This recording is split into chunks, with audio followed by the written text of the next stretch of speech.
there's still safe places for us, and that this is not the opinion of people everywhere. It's the opinion of a very small, powerful group that are really determined to make themselves louder than everyone else. And unfortunately for them, we have the internet, and there are far more of us than there will ever be of them. And as long as we can talk to each other and keep each other safe, we will still have the majority and we will maintain our power. Hey everyone, it's Samantha, and welcome back to another episode of Paths. Paths is a program of LGBT tech that is focused on visibility and inclusion of LGBTQ plus folks in STEAM.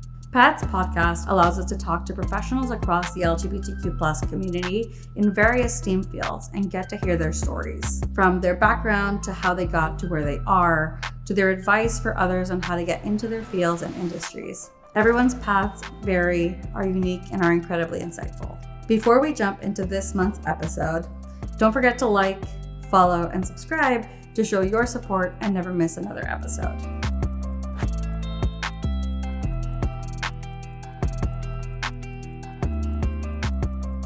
Hello. Hello. Thank you so much for being here with us today. We're so excited to feature you in Paths. So let's start by getting to know our guest for today's episode. Could you please start by sharing your name, your pronouns, and how your friends would describe you? My name's Lo Smith. I use they, them pronouns, and my friends would probably describe me as the person who has a story for everything. I love that, and we're excited to hear more about your story. So could you talk a little bit about how you identify within the LGBTQ plus community, and also, if you're comfortable, if there are any other aspects of your identity that are important for you to share? So I identify as queer and non-binary. I identify as transmasc, identify as trans, transgender, a lot of different ways. I think there are a lot of cool and interesting complex identities that come about when you are a queer trans person. I came out as non-binary in 2009, so it was a really early era. So my vocabulary's changed, my identity has changed, my gender presentation has changed, but all in all, I've always been the same person on the inside. So it's been great to feel society catching up and learning new things about me just as I'm learning them about myself. I'm also autistic, so I am a little bit different in the ways in which I engage with the world, but it's always been an asset to the work that I do. And I'm also disabled. I have a number of severe autoimmune disorders. So there's a reason you're wearing a mask today, and that's to support me so that I can be visible and actually have a conversation with my whole face. And those do really affect me physically and mentally when it comes to my ability to both show up as a person in life, do a job, play sports, and even really be a family member. And I'm looking forward to hearing a little bit more about kind of the intersections of your identity and your work. But before we dive into that, could you tell us a little bit about what you do professionally, and how would you describe it to somebody who's never heard of it before? So professionally, I am the executive director of the Baltimore Digital Equity Coalition. And I also just describe myself as a digital inclusion professional. I'm also a librarian, by trade. I have a master's of library science, and I have spent years in libraries as well. And the best way that I can describe the work that I do is I always call it the feeling side of technology. I'm part of the soft, squishy skill set of how do we get folks connected to the technology that they need? How do we make people feel safe and comfortable? And how do we make sure that the harms of tech and the digital divide do not continue for more generations? And could you tell us a little bit about where you grew up, also where you're living now, and describe what your community has been like in both of those environments, and what was it like for you as a young person? So I grew up in South Bethlehem, Pennsylvania. So that is a region.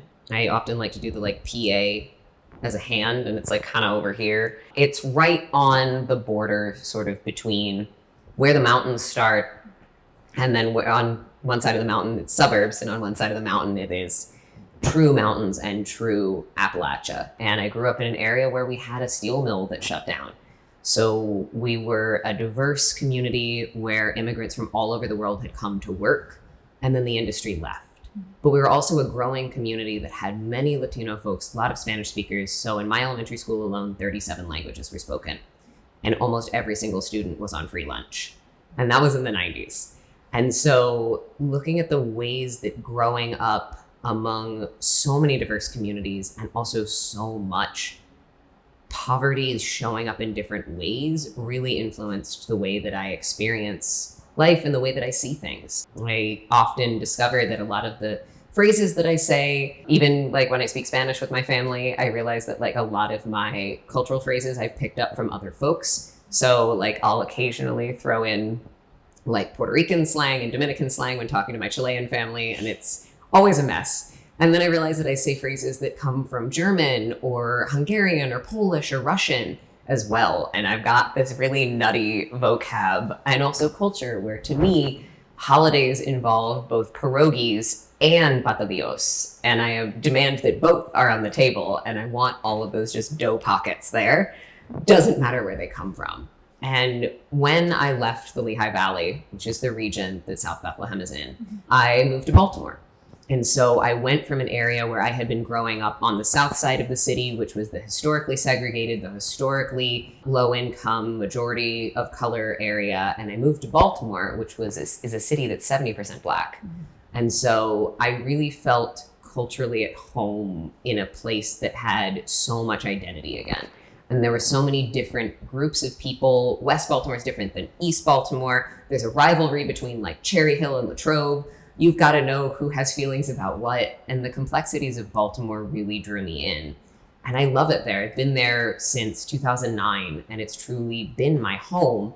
But Baltimore, I always say, is a city that like it won't let you go. A lot of people think that they'll leave one day. And for me, my father was born in Baltimore, and his father was born outside of Baltimore. And so it's this sort of odd homecoming of returning to a place that my family first arrived as immigrants in the 1600s. And now also trying to reckon with what exactly does it mean to have a family of white folks who showed up and colonized so early? And how do I make sure that I am only ever part of Baltimore's best future? And what brought you to Baltimore initially when you moved out there? I went to college there. I went to a small liberal arts school outside of Baltimore, Goucher College.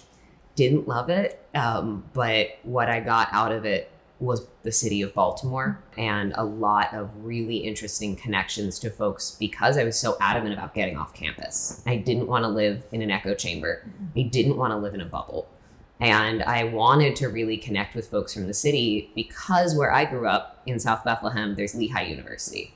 And that was the big ivory tower in the middle of our community. And so I was really, really adamant that I did not want to be a closed off college student, that I wanted to be a community member first, and then second, someone who shows up there and goes to class.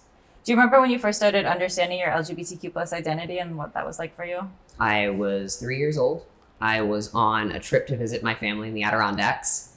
We have family way up in the Adirondacks, and they live out in the woods. Like, it's the kind of place where there's no one else around, so you kind of get to do whatever you want. And I remember getting up and getting dressed, and my cousin didn't wear a shirt that day. And I was like, I don't want to have to wear a shirt today. And I just remember like going outside and feeling incredibly free as a 3-year-old who'd always been forced to wear like a little pink t-shirt and little floral shorts. And I think I was probably wearing floral shorts anyway. But I remember this moment of knowing that like, this is it. And then this was also like a moment that would never happen again, because shortly after that, my mom came outside and was like, put a shirt on. And I was like, I am 3 years old. There is no one else around. Why do I have to do that? And it just stuck with me forever that the point that felt the best for me was little floral shorts, pink light up sneakers, no shirt, and a backwards baseball cap. And I look at a lot of photos of myself as a child, and the ones that I'm happiest in, I'm wearing like a big tulle skirt and a backwards hat and a baseball jersey holding a Tonka truck. And so there's always been something about having a blend of sort of genders and identities going on together that's felt right. And it truly took me 15 years till I started hearing that there were options outside of trans men and trans women. And finding out about trans people was mind-blowing at all. And then realizing that there was a name for that feeling that I had was just like, oh, I'm not broken or wrong or weird. And also, I don't have to be the trailblazer for this. I don't have to be the one announcing this to the world. That feels so good. I can just go find my people and ask them for help. And I did come out pretty early on in the non-binary world. So I did sort of end up doing a lot of trailblazing in workplaces and organizations about what is a they them pronoun? How do you use the singular they? What bathrooms are we going to have? Because what we've got going on isn't always working. I just have always still been chasing that feeling of standing out in the sun, in the woods with my shirt off. And because of gender affirming care, I get to do that now. And it feels really good. And do you remember kind of what your first exposure was to like knowing that there was trans folks out there and knowing that there was non-binary folks out there? Like what was your first kind of access to that information? I was in the grocery store. So I was at Food Lane back in the day, right at the bottom of the hill that I grew up on. My mother was transvestigating a woman in line. She was looking at this woman who was this tall, statuesque woman. I just remember thinking she looked like a flamenco dancer because that was the only like perspective I had. She was wearing a shawl, she had bracelets, she had a red dress, she had this hair piled up. And my mom was looking at her and she just turns to me and I'm like maybe 7 years old and goes, that woman might have been a man once. Look how big her hands are. And I was like, what? What? And she did not elucidate at all.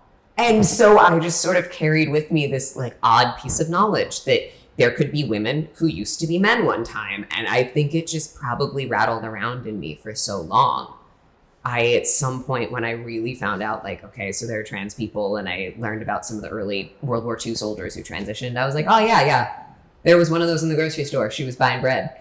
And it was a very odd way to first be exposed to my community. But I don't think that I knew that trans masculine people existed. And a lot of that was the idea that like, oh yes, men are bad and women are good. And that sort of awkward dichotomy. So I never thought anybody would want to be a man. And I think I probably found out about trans men way, way later. I feel like there is kind of a difference in visibility there too. But yeah. Could you talk a little bit about, did you have access to like queer spaces or queer communities growing up? Or like what was your first access to queer spaces? Do you remember what that was and how that shaped your journey? Oh man, yeah. I didn't have any access to anything queer growing up. I had access to queer people, but no one told me they were queer. So that was an interesting perspective that so many of the friends of my parents were queer. My neighbor, gay Mennonite minister. He had a dog named Darwin that I would watch. And all of that put together is bonkers. But like the fact that he was gay, no one told me that. He was just a man with an earring and a dog and spent a lot of time in New York. And so I had exposure to queer people, but they were never out to me, even when Jeanette and Janet lived together. As far as I knew, they were roommates. Janet was just a carpenter and Jeanette ran a nonprofit, and isn't it so sweet? And like, no one ever brought up to me that like, those are lesbians. And so I think it was probably only through, in high school, we didn't have a GSA. There were no queer safe spaces. The only LGBT center in the entire region just did baseline HIV care. And that was one or two towns over. And it wasn't until college, but also in college, there was this goal of assimilation. We don't need a queer student union because everything here is queer. And so there was no space, especially for queer people. There was this push for assimilation that everything should be queer. And I don't think I really found access to just queer spaces and just queer entities until probably my mid-20s. And even in Baltimore, our gay bars have almost all closed down. And it was the spaces that I discovered, like Baltimore's ballroom culture. There's a dance party called Version that happens once a month. And at 11:30, the floor opens up and the walk-off begins. And it's traditional ballroom with everybody calling it and having categories. And like, that was where I first really found spaces that were not pushing me to be an acceptable queer and pushing me to be a very specific, assimilated, quiet, non-disruptive homosexual. And it was far later than I think I ever expected, but it definitely showed up exactly when I needed it.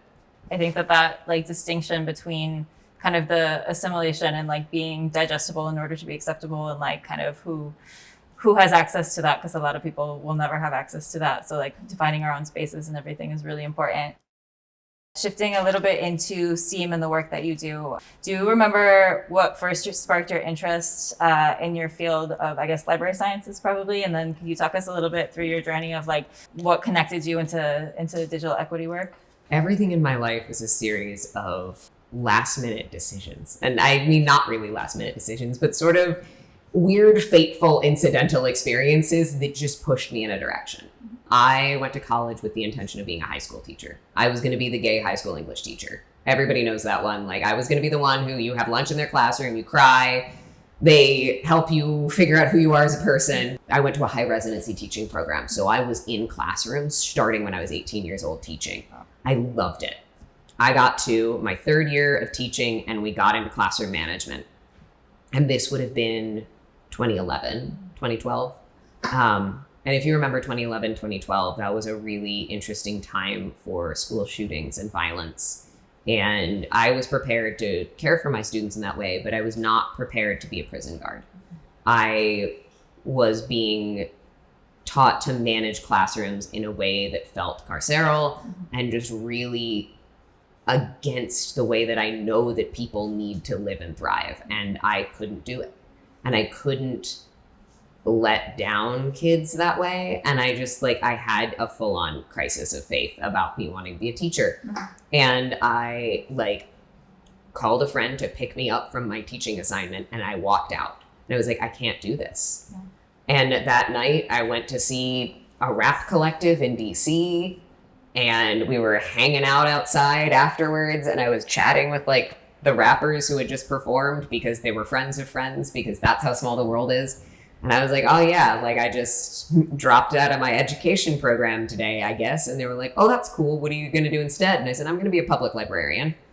I had not been to a public library in years. I did not know what a public librarian did. It came out of my mouth and I was like, well, I guess this is it. And then I went home and withdrew from the ed program, ran away to Scotland for 6 months to play the bagpipes on a study abroad, and then realized I had to put together a career. I had to graduate with some kind of degree before my scholarships were up. So I pulled an English degree out of a hat.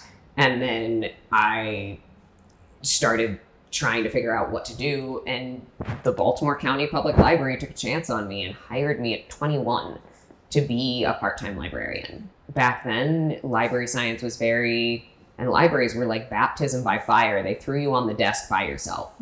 I didn't know the Dewey Decimal System. I didn't know how to teach people how to use computers. I didn't know anything.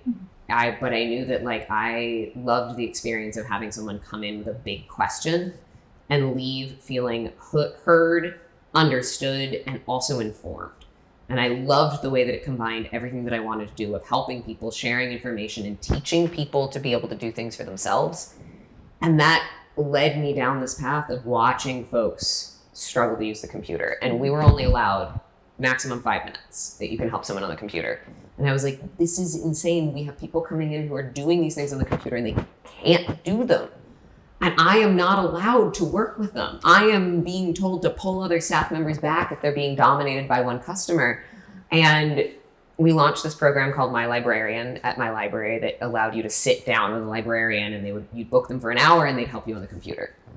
It was a disaster because none of us had training in how to help people on the computer. And the folks who were coming in had such low levels of digital skills that they would come in to do a very specific thing. I need to fill out my EBT application. Great, do you have an email? So realizing that they would come in for their first appointment needing to do something and have to make an email, and that's a whole hour. I was promoted to a full-time job and became a full-time librarian with the county library. And one of the first things they did was give me basically the hazing job of you run this program now. This is the one we give to whoever it is who's we don't know if you can hack it here. Try it out. And I completely rebuilt it. I started training the staff who were doing it. I started doing interviews with the folks who were coming in before they were there to get us the most prepared. I started giving it structure and more methodology. And very quickly, we went from having 2 or 3 appointments with a librarian a month to 2 or 3 a day. Because folks heard, someone at the library can help you. And that sort of kicked me into doing more digital equity and inclusion work instead of where I had been just managing the collection of the library. I'm responsible for 77,000 items. And like, oh, we should move the romance novels down one shelf because they are too tight and we need to have them be browsable. And I suddenly turned into like, we need to be training people on the iPads. We aren't utilizing all of our software correctly. Why aren't we training the internal staff?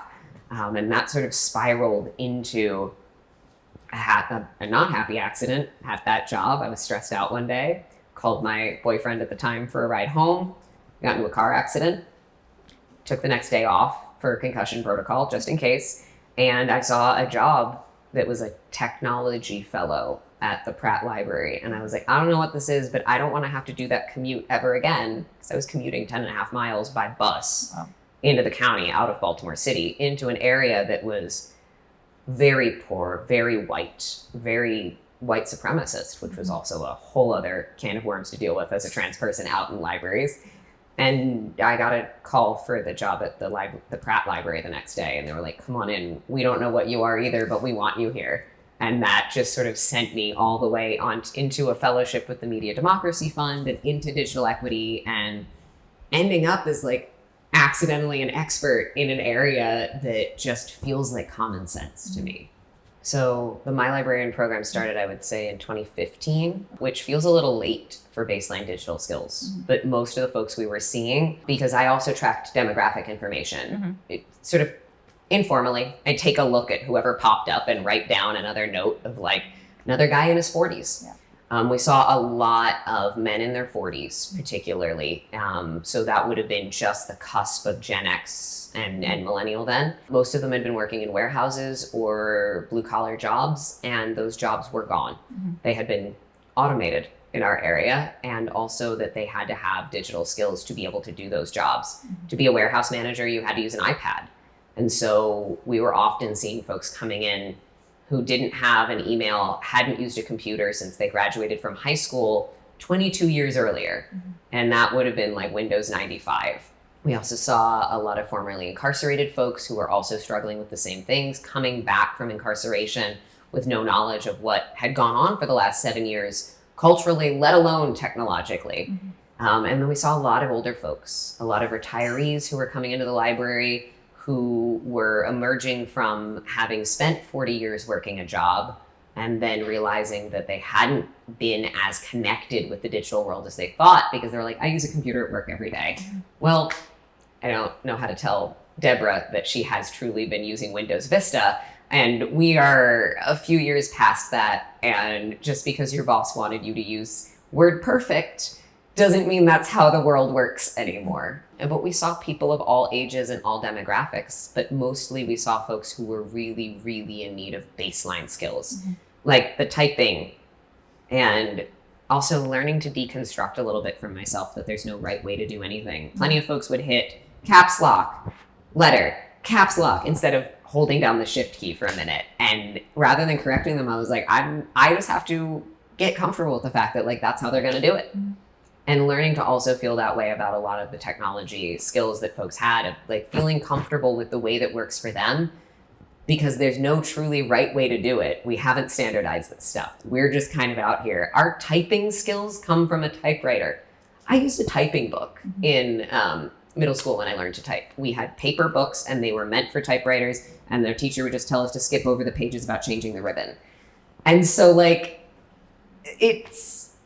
we've never built a real way to teach technology, and we're doing it now, and we're doing it on the fly.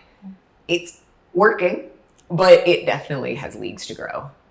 And of course, so much has changed since then. So I think, what are like some of the biggest differences that you see today versus back then in terms of like the need that folks have that they're coming in with? You contextualized it a little bit before of how people's jobs were being automated, and so they needed to be able to keep up with that. I'm sure some of that still applies, but are there other kind of contexts that people are coming in into whatever spaces for those skills? The biggest thing when it comes to digital skills is there hasn't been a change. Yeah. We expected there to be a change in the baseline skills required. We're still seeing people come in, have never turned on a computer, can't type. But we're also seeing that often they do have other skills out there. They may be super competent with a smartphone, but you give them a keyboard with keys on it and they're just frozen. But we're also seeing folks coming in with flip phones and no technology skills still. And the thing that's most surprising is it's been 10 years really since I got first involved. And in those 10 years, the things that folks need to know have grown, but the things that folks can do have not. And we're not really seeing a big difference in what folks are trying to learn and do in their first few interactions with a digital navigator or a librarian or someone else. And that's almost worse, because we'd like to believe that they're just coming in to learn about AI. They're just coming in to learn about a more advanced app or a more advanced thing, that they're here to learn CAD and all those other fun things. They want to learn robotics, but no, they still need to know how to set up a Gmail. You talked a little bit about how people need these skills in order to have access to jobs, but even on a more kind of baseline level than that, like what are people missing out in terms of being able to participate in society if they don't have those digital skills, even those baseline digital skills? I mean, just take a minute to think about all the things you did today, like just to exist. Without baseline tech skills, you can't know most things these days. Even our newspapers are so thin and so flat. Even if you're doing your best to stay up to date with things offline, you're never going to be anywhere near society. One of the biggest things that's happened in Baltimore recently, and I mean even in New York with like Mamdani, is we've got folks who are visible online, and for the first time ever, we're having sort of all of our civic conversations have moved online. If you're looking at a newspaper, you're gonna have the New York Times, which is gonna have a lot of interesting opinions that are no longer supported by the majority. So you're being left out of the greater conversations about society, about politics, about what we owe each other, about how community and society works together. You're also left out of things like grocery deals. I am a super couponer to the point where it may drive my spouse up a wall occasionally, because I will be like, hold on, we cannot pick that up and put it in the cart until I've checked 3 apps. But because of that, like I am able to decrease our grocery bill so much every month just by being like, I got $5 back here and a $2 coupon off here. But without the ability to log on to an app, a phone, a website, you can't shop around for good groceries. You can't find things. And let alone participate in things like the scooters. Like I love a good rental scooter. That's what I'm gonna scooter over to a friend's place and get lunch. And it's very hard to describe exactly what it is that you're missing out on, because so much of us cannot conceptualize a world without it. I sometimes talk to my spouse about it, because I always joke that like I'm the like chronically online one, and they're a massage therapist and they run a massage cooperative, and they're a co-owner with 5 people. And it's really good for me to talk to them. And I also teach yoga at the cooperative, so I'm involved with them, but it's always good for me to reconnect with like real people, because of the 5 of them, they've got like 1 technology skill combined.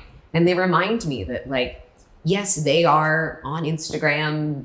I mean, I met my spouse on TikTok. They're on TikTok, but helping them with things like, you could just use Canva for that. You could go to the podcast studio out at the library in the county and they'll teach you how to do that.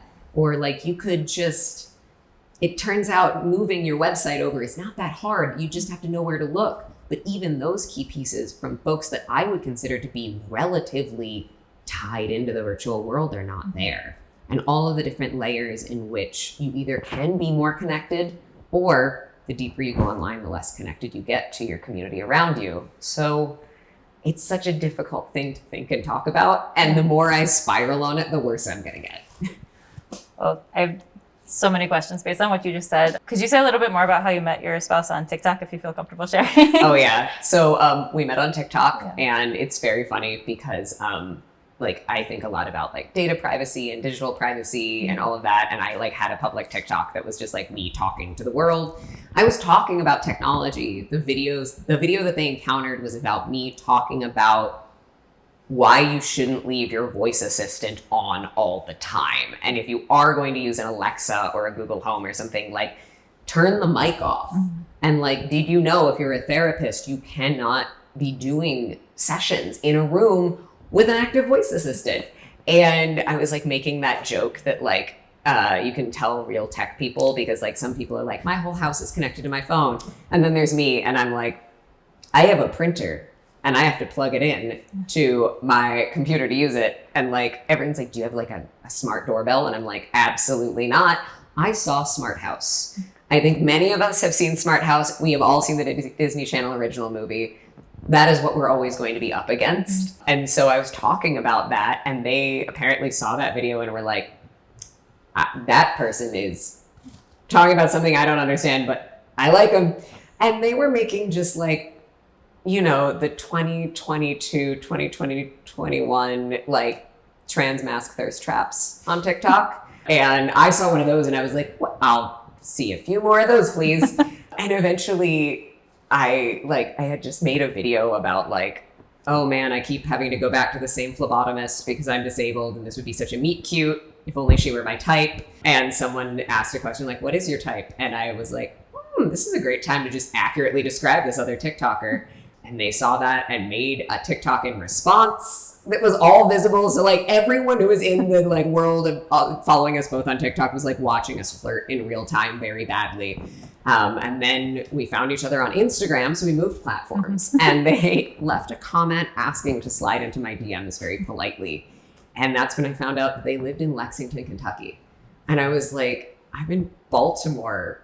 Okay. And then I think it was like 63 days after that, because I had to travel and they had stuff going on. They drove 538 miles over the mountains to visit me. And the thing that like means the most to me about that was they got there, and after the first 3 days, they were like, I wasn't 100% sure about you, but I was 100% sure about Baltimore. And like, I didn't know if you and I were endgame. I hoped so. Like, I was so in love immediately. But more importantly, I got here and this city fell in love with me. And like everything that they felt about coming to Baltimore and the way that just our community interacts and people interact, they felt so safe and secure. And then 6 months later, they moved to Baltimore with me. And now we're married. We bought a house. We just adopted a second dog. Like, we are really, really happy to be here. But it's also a very funny, awkward story to be like, so we met on TikTok. And my mom was like, I didn't know you could do that. And I'm like, it's not normal. But a lot of queer and trans folks meet on TikTok because social media is often the only place that we can find the people we're looking for. And even if it does mean that you have to import them 538 miles into your favorite city, like the right folks are out there if you can get keyed into the networks that you need. I love that story, and I feel like it's especially appropriate just given your life and the ways that your interactions and kind of with technology and the work that you do. But could you say a little bit more about the last point that you just made about like, why is it so important for LGBTQ folks to have access to online spaces? And like, what does that look like for our community? And what does that mean for our community? My spouse lived in Kentucky before this. And if you've been following the news at all, part of the reason that they moved to Baltimore, we U-Hauled at 6 months. Literally, they hooked up a U-Haul trailer behind their SUV and we drove it over the mountains together because they had just outlawed gender affirming care. And they were in Kentucky, they were on Medicaid, they just graduated from their massage therapist school. They didn't know what happened next. And like one of the first things we did was investigate, like, what can we do virtually for you? So we were looking at like telehealth, like we can get you keyed into maybe one of the private telehealth things that are out there, which is really good for folks, especially in states and countries that cannot or will not provide gender affirming care. We were like, all right, how do we just make sure that you can get testosterone and stay on it so that you aren't forced to detransition? And that was a big piece of using that and then trying to get connected to other people in Kentucky while I'm simultaneously extracting this person that I love more than anything else, trying to make sure everyone else would be okay, and using my resources and my digital equity connections to be like, what are you guys doing for your trans communities? And I was tied into 3 or 4 digital equity orgs in Kentucky. And one of the first things I did was say like, hey, I'm no longer going to be coming to visit because we have to leave the state. And I want you to figure out what you can do to support trans folks. And immediately they all were like, yes, we will help make sure that folks are connected. We will talk to them about apps. We will talk to them about safety. They were as invested as I was because they also saw this as like the beginning of the attack on civil rights for all Americans and the beginnings of when we really needed to think about our digital safety and security. but also it meant that we could stay connected to people even after we left, to give them support. And also, the big thing was show them that outside of Kentucky, outside of maybe just that area that they lived in, or just their neighborhood, or just Lexington, like there's still safe places for us, and that this is not the opinion of people everywhere. It's the opinion of a very small, powerful group that are really determined to make themselves louder than everyone else. And unfortunately for them, we have the internet, and there are far more of us than there will ever be of them. And as long as we can talk to each other and keep each other safe, we will still have the majority, and we will maintain our power. And I feel like, especially right now, you know, with our world becoming increasingly more like dependent on being digital, and, you know, everything that we're interacting with is digital, but also the specific attacks that our community is under, just like the importance of that it's more important now more than ever. So I guess, could you say a little bit more about like, why is it so important for digital equity work to take into consideration LGBTQ folks? Yeah. So according to a lot of the studies that have come out recently, like particularly Black trans women have the least digitally equitable experiences in the country, often the least access to devices, up-to-date devices, consistent access to Wi-Fi. A lot of that goes into also being an incredibly discriminated against group of folks, unfortunately. So that when you have programs in Baltimore, we're incredibly lucky to have Aya Damons, who is the biggest dreamer I've ever met. She has built Baltimore, which is now Maryland, trans safe haven, basically from scratch. And one of the things she does is she gets everybody there a phone.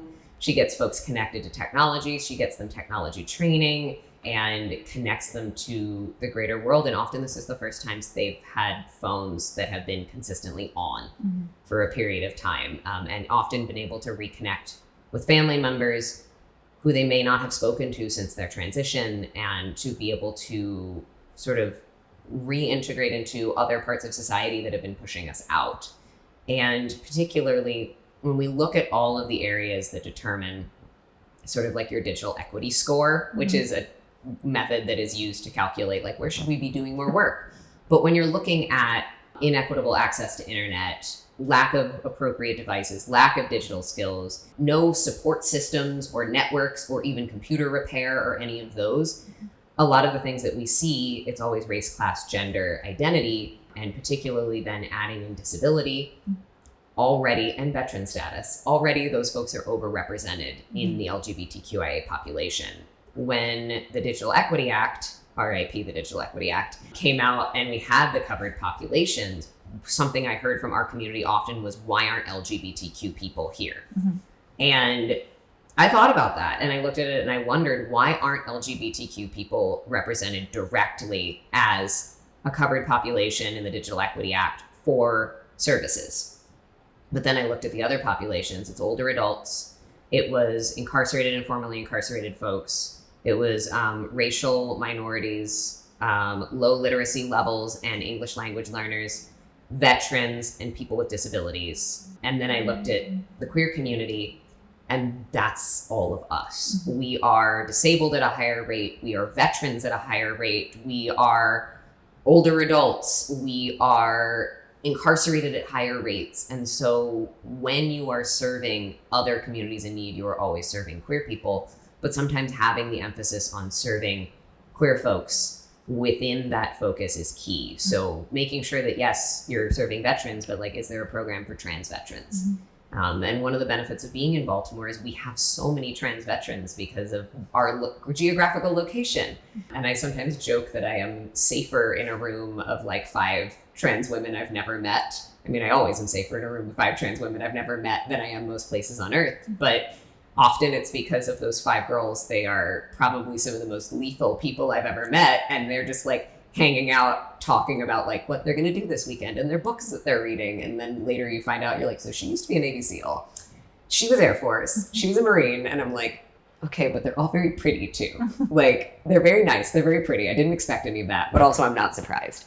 But thinking about how all of our communities overlap gets us deeper into identifying needs and also making sure that people can stay connected to our communities as we are torn apart. Especially we're seeing what's going to happen as our community members are deported And really seeing in Baltimore the fear for a lot of our Latino trans women thinking about going back to a country that they may not know, or a country that they've never experienced in their gender, or a country that may be hostile to them because of ICE and those concerns. And how can we keep particularly our queer community safe from ICE the same way that we are keeping everyone safe from ICE?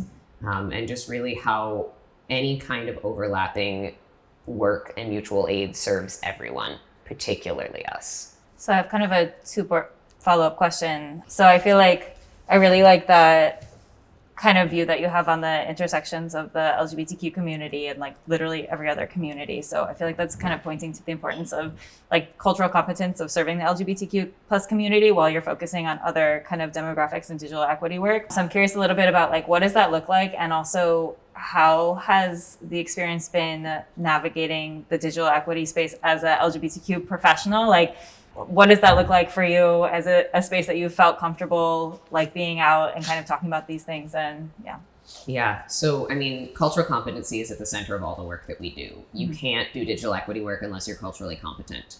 A big thing that I teach in digital navigator trainings and other trainings I do is like, y'all don't have to be from here, but y'all have to learn here.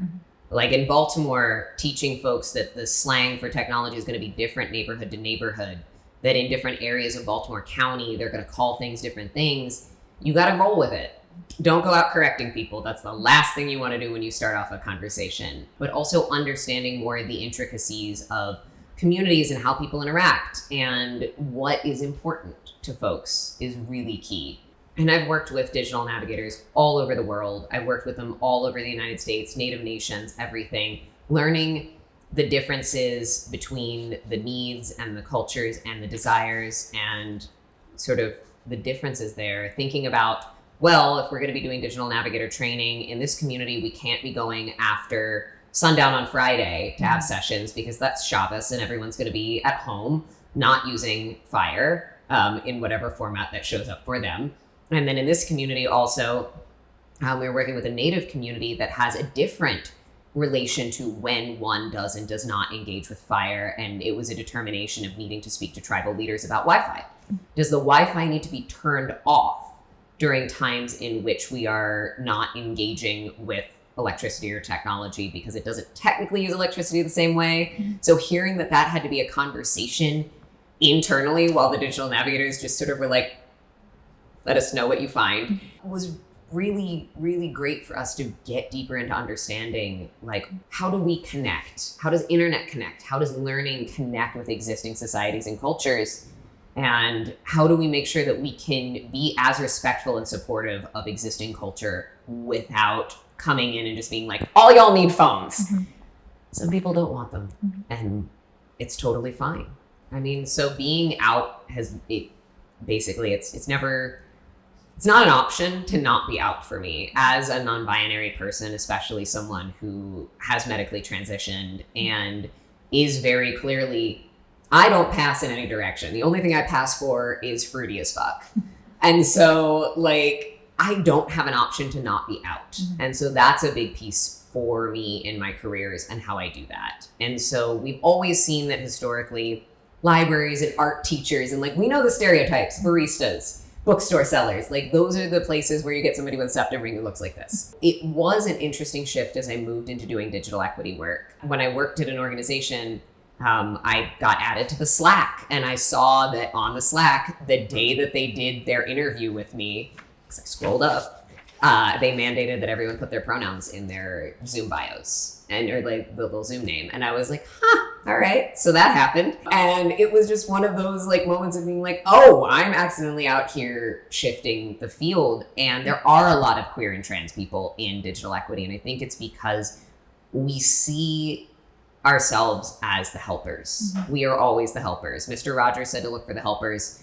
Look for the nearest trans person, honestly. We got you. Because we have been relying on community. We understand the ways in which like oppression is intersectional. We also know that sometimes no one else does it. We got to do it our own damn selves. But also that means that it showed up as me being the only trans person in a space when Tennessee was going to be making it a felony for anyone to be cross-dressing. And I was having a conference in Chattanooga.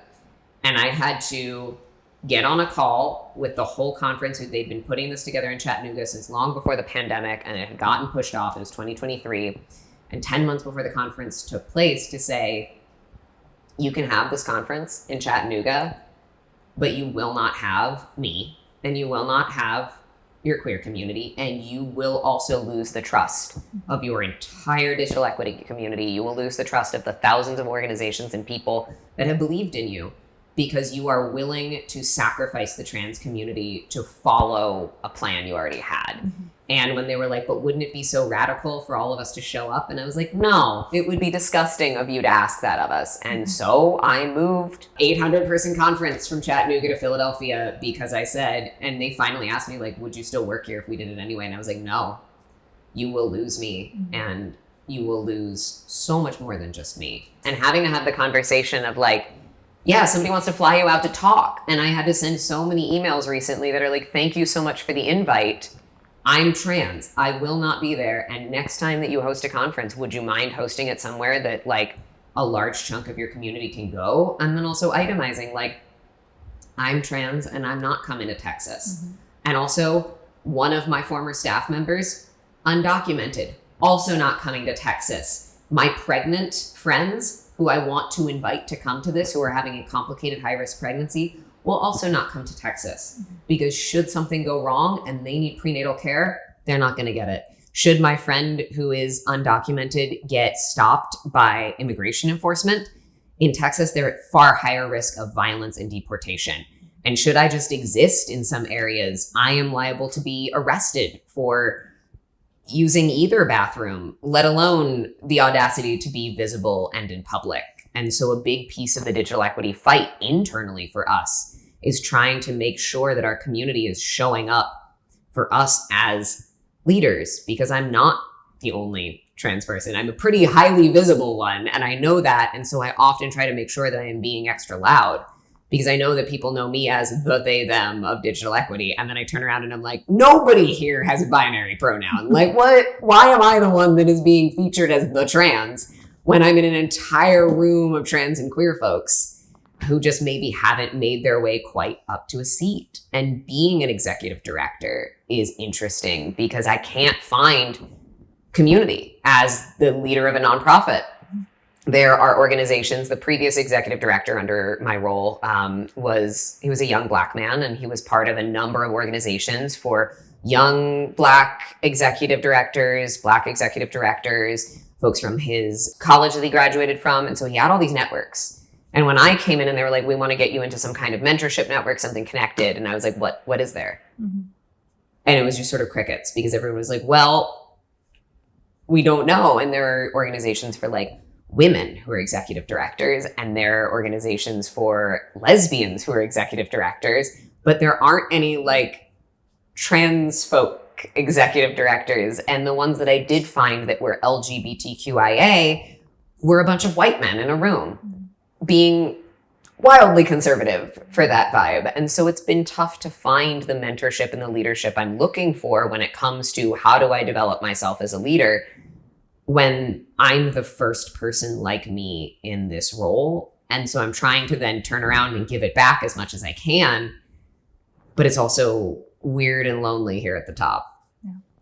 And I imagine also working for a nonprofit that's not LGBTQ specific, it's probably even a little bit more isolating than, harder to find folks who are having like similar experiences. But I feel like what you're talking about is really important as well, of like, it's not just the folks on the ground, like digital navigators and things like that, that it's important to have those kind of lived experiences to be able to have that cultural competency, but it's literally everybody across the digital equity landscape, the folks who are planning the conferences, the folks who are making the laws that are leaving us out of them. It's like that voice in the room is important across the entire landscape. So I guess kind of building on that, like in an ideal world, what would a truly equitable and inclusive digital equity space look like for you? I mean, like, my true dream, and this used to be a joke, now it's less of a joke, but I still want it, is I'm like, here's what I need. I need everyone to work together so that I get to retire and go become a goat farmer.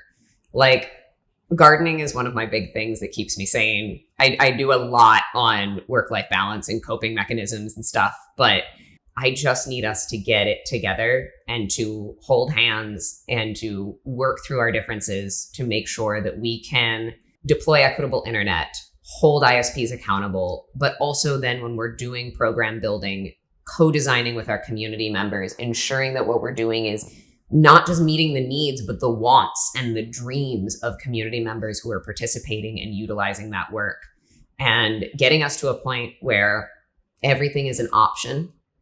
I dream of a world where I can put my smartphone down and just live for a bit. But because we have such a digital divide, I can't. And I am always going to be one of the people who's connected to their phone. And then there will be thousands of people who aren't. But I want there to be a point in life where everyone has the option to be fully participating. Everyone has the skills to be fully participating, and that people are excitedly saying, no, thank you. That unplugging is a joy and not a removal of privileges. And with that comes the idea that we would be living in a wonderful space where queer and trans people would get to connect in person, not just in our digital spheres. I love that I met my spouse on TikTok, but I really wish I could have seen them across a crowded room and gone, that's it. That's the person for me. And while I kind of did that, it was a bit more of a digital crowded room, because the digital divide keeps growing and the digital haves and the digital have-nots keep moving further and further away from each other. It just doesn't feel like we're going to see a moment in time like that anytime soon, but I'm going to keep demanding it of everyone, only so I can retire, only so I can go farm goats and teach yoga. But I think I do keep demanding that of people. And as a coalition leader, I am stewarding 100 to 200 people from 100 and change organizations. And a lot of what my work is reminding everybody that, like, this is not competition. Just because there's a request for proposals out doesn't mean you are competing against your colleagues. It means that you all have a great idea, and I want to see all of them. Like, I'm never the one who's like putting out the RFPs, but I am saying, like, I want to hear what your ideas were. I want you to be celebrated for everything that you're trying to do. We are here to collaborate, not compete. We are here to share. And the reminder that, like, there are enough people for all of us to be teaching. There are always going to be enough places in our community for all of us to have space, but we can't have 4 groups serving the same senior center and 7 senior centers without everyone. So finding that way of spreading the resources equally has been key to building a community that will be sustainable, to building a digital equity ecosystem that works, because we can't do things to the digital equity ecosystem that we do to nature. We can't bounce back. And I really like using nature models when it comes to thinking about digital equity in our ecosystems and our communities, because nature can teach us so much more than we are willing to see in ourselves. Could you give an example of a nature metaphor that you like to use when you're teaching? Yeah, I mean, there are so many, but I love to just throw back to, there's an amazing graphic. And as I say it, I'm going to request that someone manifest it on the screen for us. The Hawaii Broadband Hui really brought in a lot of the Hawaiian native wisdom and work when they were envisioning their digital equity ecosystem. And this is one of the things that really got me. I've always used a lot of nature language because I'm a bit of you can see it in my tattoos. I love animals. I love creatures. I recently learned the phrase obligate mutualism, and it's something I'm like going to weave into everything that I do. I've always said like symbiotic relationships about stuff, which is annoying when we're trying to go for plain language. But they made this graphic, and it shows the digital equity ecosystem where each piece of it is identified as an ideal ecosystem and then a current struggling ecosystem. And it also adequately reflects the experience of Native Hawaiians when it comes to imperialism and colonialism. And seeing the way that they drew this out and illustrated it and broke it down and talked about, like, the sun is Wi-Fi and the clouds are it just really helped you to find all of the ways in which you can naturally see our work fitting together. But I think about like obligate mutualism. We all need each other. I can't do my job without amazing direct service people like digital navigators. The digital navigators can't do their job without folks who are repairing and providing the devices. none of us can stand alone and do this. And every time that I meet somebody who thinks they can, I'm like, all right, I will see you in a few weeks when you're ready to ask for help. I'm not going to tell you what you need. I'm not going to be too stern on this. I'm going to let you learn. I'm going to be here when you're ready. And I'm only ever going to celebrate when you turn to us for help rather than giving you an I told you so. I might think it. I might mention it to my friends over dinner later, a few weeks later. I'm like, all right, it's gossip time. Let me tell you, that guy, he came back around and he did say that he wanted to participate in the greater group. We're very excited, but I'm never going to be mean about it. And I'm never going to hold people to expectations that I'm never going to have for myself. I have a couple more questions to close this out. So one of my questions is, what are you most proud of in your career so far? And do you have any personal and professional goals that you want to achieve in the future? I think the thing I'm most proud of in my career is just how much I have been willing to blow up everything and start again. I was a librarian and I took that jump into a tech fellowship. I was a tech fellow and I was like, hey, this is my job now. Give me a job title. I'm the coordinator of digital equity. And they were like, okay. And then from there, I was like, I'm out of libraries. I'm going to go do national work. I'm going to be a program manager and I'm going to lead and cultivate programs across the country and do research and publish.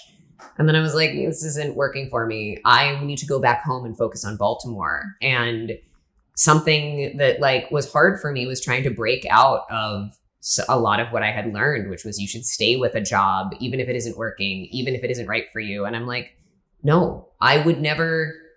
I regularly tell all of my friends, like, quit your job. And they're like, I literally can't. I'm like, I know, but I am dreaming a better life for all of us. And once I started going with the idea that I could dream a better life for myself, and even if I left a job, I would always be leaving everyone slightly better off, even if I knew it was going to be a little bit of chaos after I walked out that door.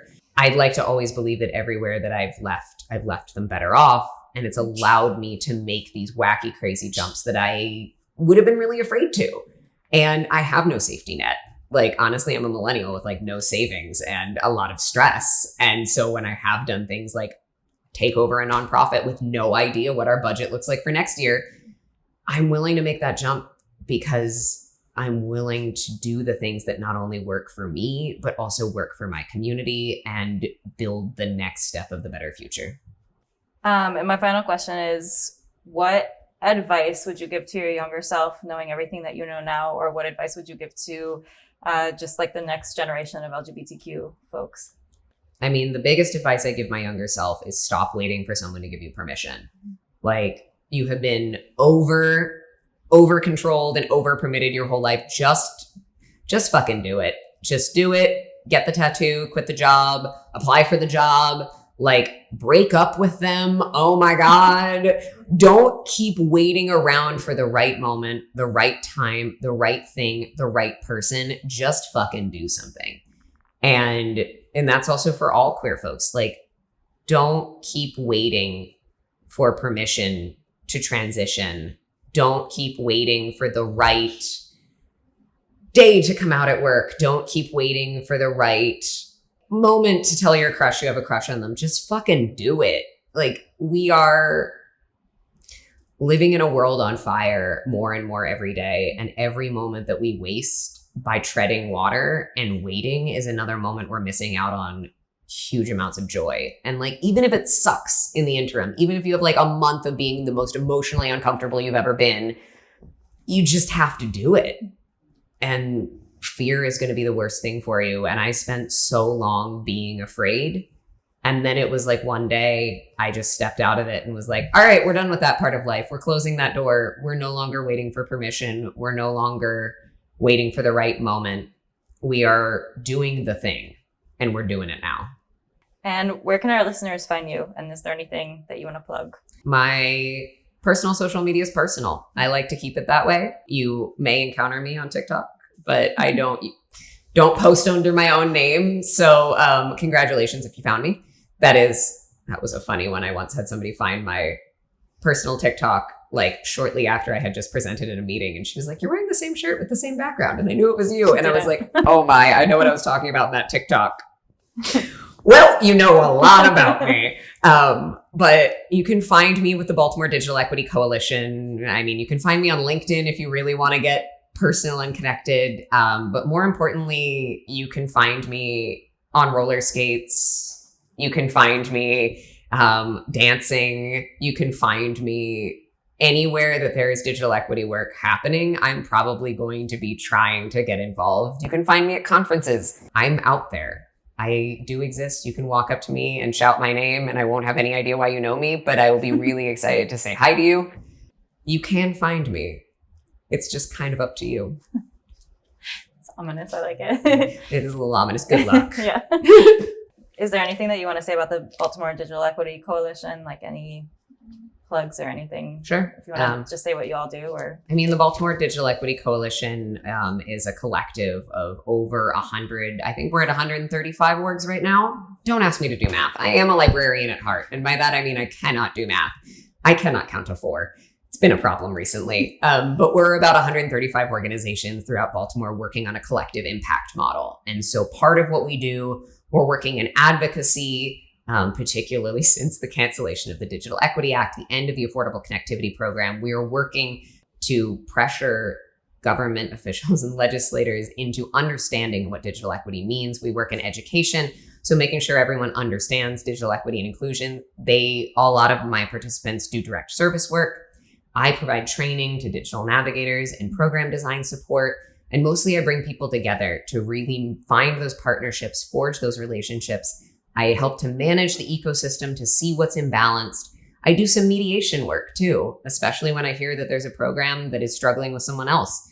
I'm going to be the first one to say, do you want to come and sit down with me? It really sounds like there's a solution out there and we just need to find it together. And often it's as simple as recognizing 2 programs equally and saying, you guys are doing amazing stuff. I really appreciate everything you're doing. How do we find a way that we're not all working in the same senior center? How do we find a way that we are supporting each other instead of feeling like we're competing? Because we're not competing, we're working together. You're already amazing coworkers. You're doing collective action work together, but we just need to see each other for who we really are. And I love those moments where I get programs that people have whispered about as rivals or something. And instead they're like, we're not rivals, we're cousins. And I'm like, thank you for that. We do everything we can for digital equity, and that's basically what our coalition is for. And hopefully in the future, we will be able to really shift to not having to be as loud of a voice for digital equity because that story will already be told. And as much as I know that like I am a figurehead for digital equity, like when folks have tracked my career and seen me move from place to place. And like when I showed up, I was kind of working based on my reputation and my name only. I'm really excited for the day that I can step back or step away and digital equity can stand on its own. And it doesn't need to have a charismatic cult leader at the front of it being like, let me tell you about the good word about technology. Instead, it can just be, hey, I really feel like Baltimore deserves better. And these folks are doing it and we know who to call. Well, thank you so much for being here today. And we're really excited to be able to share your story and kind of just share all of your insights around digital equity and to see, where your career takes you next.